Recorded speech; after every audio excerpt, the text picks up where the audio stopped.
Metaverse, continuing our May 2026 issue of Kaviola. This one is titled Malama Aina and Food Sovereignty in Maui Nui by Rose.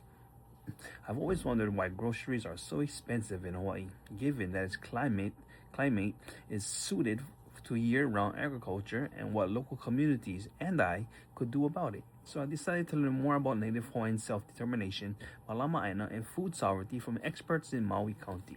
Today, 1.4 million people live in Hawaii, and according to the Hawaii Food Bank, 43% of Native Hawaiians suffer from food insecurity in 2024. But this wasn't always the case. Prior to Western contact, the Ahupua'a system produced food for millions of people. This system established a reciprocal relationship between people and land and was completely self-sufficient. Georgia Pinsky, director of the Maui Farmer Support Network, lives off-grid in Kaupo, Maui, with her husband and son. They steward their home farm with a passion for organically grown and sustainable foods.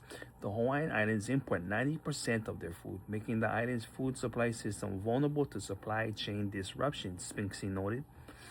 How has there been such a drastic change in food production and security in Hawaii, and how can Hawaiians come together to steward the land and their communities? For more than a century, the historical and contemporary colonization of Hawaii has made access to agricultural land and the fresh water necessary to grow crops extremely difficult for traditional farmers. The disposition of Native Hawaiians from the land and diversion of streams for corporate sugar and pineapple plantations undermined the Ahupua'a system, degraded soil health, disconnected communities from their ancestral lands, and complicated Native Hawaiians' ability to steward land and produce food self-sufficiency. Over time, limited access to land and water affected traditional food production, and the adoption of processed, imported Western foods created health disparities for Native Hawaiians. A lot of the health issues that we see in our rural communities are a direct result of the food they're consuming or the food they're not consuming, Pinsky said. Reestablishing widespread cultivation of and access to traditional foods such as kalo, ulu, and maia, banana, can help close the health gap. On Maui's southern coast in the rural community of Kipuhulu, the Kipuhulu Ohana, a community-run nonprofit, is stewarding state lands and restoring lo'i kalo. Utilizing the traditional Ahupua'a system, they are producing food for their geographically isolated community while also providing protected environments for native and endemic species. Communities like Kipuhulu provide the reestablishing Native Hawaiian stewardship practices, encourage abundant and healthy ecosystems while providing physical, cultural, and spiritual benefits. Beyond its power to heal the land and its people, restoration of Ahupua'a practices can also benefit climate resilience. Dr. Fisher is a professor at Maui College and the director of Aina Stewardship for the Hawaii Land Trust, or HILT. One of their projects includes restoring local ia fish ponds at Waihe'e Refuge. Dr. Fisher explained the sea level rise and intensifying storms, precipitation, and drought all affect coastal capacity for ag, and aquaculture. By restoring local ia, sediment deposition from freshwater runoff into the ocean is reduced by 93%, protecting coral reefs and surrounding marine life. As a result, healthy reef systems can better mitigate coastal damage from intensifying storms. Self-determinism is tied directly to the revival of Hawaiian cultural practices. Bobby Pahia owns 300 acres in Waikupu, Maui, that he leases to individuals and commercial farmers below market rate to increase community food production. We need to build a mindset around kako, Pahia said. Excessive individuality broke the indigenous mindset of cooperation. As exemplified by individual and community action on Maui, Hawaii's current ecological conditions necessitate reestablishment of Ahupua'a practices.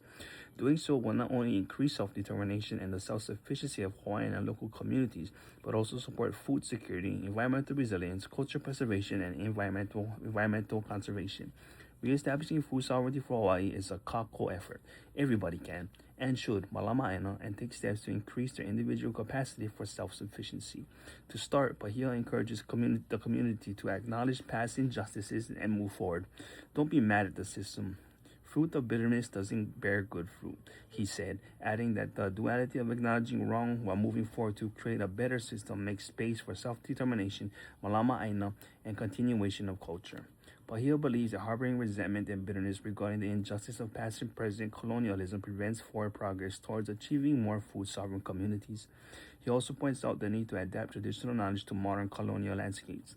In his work, Pahia has created a sphere of regenerative knowledge to encourage his lessees to work with the land and soil biology rather than utilize commercial and extractive methodologies.